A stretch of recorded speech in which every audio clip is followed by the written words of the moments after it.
A Ivone, tudo bom, Ivone? Eu tenho asma crônica. Há anos faço uso contínuo do Alenia.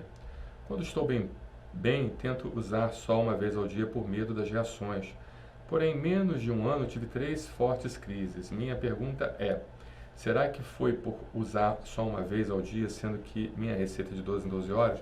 Ivone, é uma pergunta muito boa, muito pertinente, porque a gente bate muito nessa tecla da necessidade do paciente tratar adequadamente sua asma. Porque a asma, infelizmente, ela acaba induzindo a um processo chamado remodelamento brônquico. O que significa isso? É o seu brônquio que ele sofre um processo de inflamação, um processo inflamatório, e essa inflamação acaba gerando cicatrizes, né? Acaba fazendo com que seu brônquio ele seja substituído por cicatrizações. E essa cicatrização, por sua vez, ela é muito mais densa do que o próprio conteúdo do pulmão, né? Por exemplo, se você fizer um corte na mão, esse corte na mão vai ser substituído por um queloide. O queloide, aquela cicatriz que é formada em cima do corte, em cima da ferida, em cima daquilo que a gente realmente se machuca, ela é muito mais consistente, ela é mais dura, mais endurecida do que a sua pele. A mesma coisa acontece com o pulmão, ou seja, o pulmão inflamado cronicamente, com crises de infecção e inflamação provocadas pela asma brônquica, você acaba tendo o chamado remodelamento brônquico, e esse remodelamento brônquico, por sua vez, deixa o seu pulmão então mais enrijecido, com maior dificuldade de expansão. Esse é o grande problema do paciente com asma. A gente tem que evitar a todo custo o chamado remodelamento brônquico, porque além do paciente desenvolver o quadro obstrutivo pela obstrução causada no brônquio, ele acaba também desenvolvendo o quadro restritivo, ele acaba não conseguindo expandir adequadamente seu pulmão. Então é um paciente com uma comorbidade muito grande, é um paciente que vai acabar desenvolvendo problemas muito sérios de saúde a longo prazo, e isso é muito preocupante no paciente com asma, tá bom? E o uso correto da medicação, a medicação inalatória, a medicação nasal, o uso das vacinas antialérgicas, o uso das vacinas imunizantes, a gripe, pneumonia e tudo mais, tudo isso é muito importante para evitar esse remodelamento brônquico. E você falou em relação à exacerbação. O grande problema do paciente asmático é a exacerbação. É menos pior, se esse termo existe, usando aqui um termo não muito adequado para a língua portuguesa, mas é menos pior, para que todos entendam, tá? Eu tenho o direito de falar, tenho o direito de machucar o português, é menos pior o paciente desenvolver uma asma crônica e sentir sintomas leves todos os dias, do que ele estar controlado e de repente exacerbar. A gente sabe que a exacerbação ela é uma situação que leva muito mais a esse problema que eu expliquei, chamado remodelamento brônquico, do que um paciente mal controlado. É lógico que nenhum nem outro são bons, tá? Você não deve nem mal controlar a sua asma, nem deixar a sua asma exacerbar. Deixemos claro isso.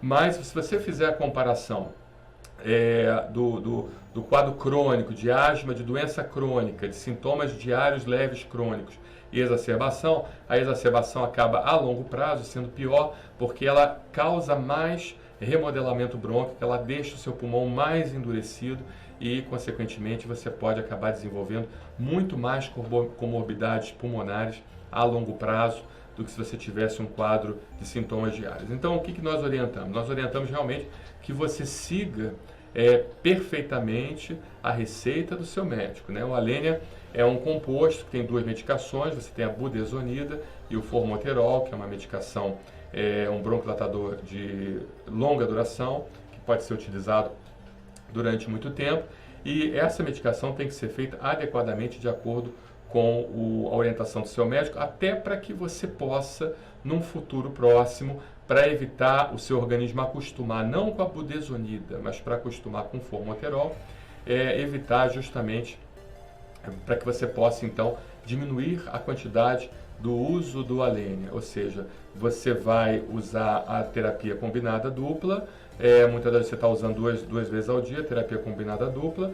No futuro próximo, para evitar taquifilaxia, para evitar que seu pulmão acostume com essa medicação, com formoterol, certamente o médico vai manter uma vez só o Alenia ao dia e depois vai fazer a budesonida isolada, num outro medicamento, para que você possa, então, ter uma dose adequada de corticoide inalatório e uma dose de broncodilatador de longa duração, a mínima possível, para evitar a taquifilaxia. Apesar do uso do broncodilatador de longa duração, é mais difícil desenvolver taquifilaxia, mas acontece. Então, quanto menos tempo você usar o broncodilatador de longa duração, melhor, tá bom? E no futuro, o seu pulmão realmente melhorando, ele avaliando o seu quadro clínico, fazendo o exame clínico, fazendo a prova de função pulmonar seriada e tudo mais, e acompanhando a curva de melhora em relação à sua capacidade pulmonar, então ele acaba tirando também totalmente o broncodilatador de longa duração, que é o formoterol, e manteria somente a budesonida, tá bom? Então é dessa forma que deve ser feito.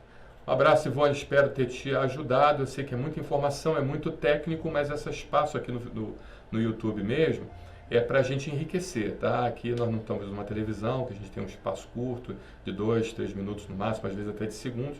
Aqui não, aqui a gente pode falar à vontade. Então eu sei que é difícil entender, mas se você não entender, volta novamente o vídeo, escuta novamente, vai pesquisando os termos no Google, porque é assim que nós melhoramos o conhecimento geral da população, e pelo menos na minha área eu estou contribuindo com conhecimentos gerais, porque infelizmente pouca coisa, né, de saúde pessoal nos é ensinado na escola, né? A gente aprende um monte de coisas que não teriam tanta utilidade, né, como a quantidade de capitanias hereditárias no Brasil, os presidentes, os líderes das capitanias hereditárias. Por que a gente precisa saber disso? Precisa saber dos principais só, tá?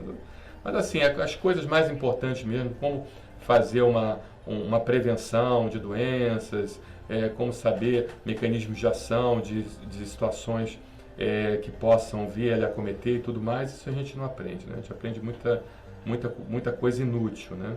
Não que seja de tudo inútil, porque é melhor a escola do que a não escola, mas a gente pelo menos está melhorando um pouco o conhecimento aí da população com esses assuntos, tá bom?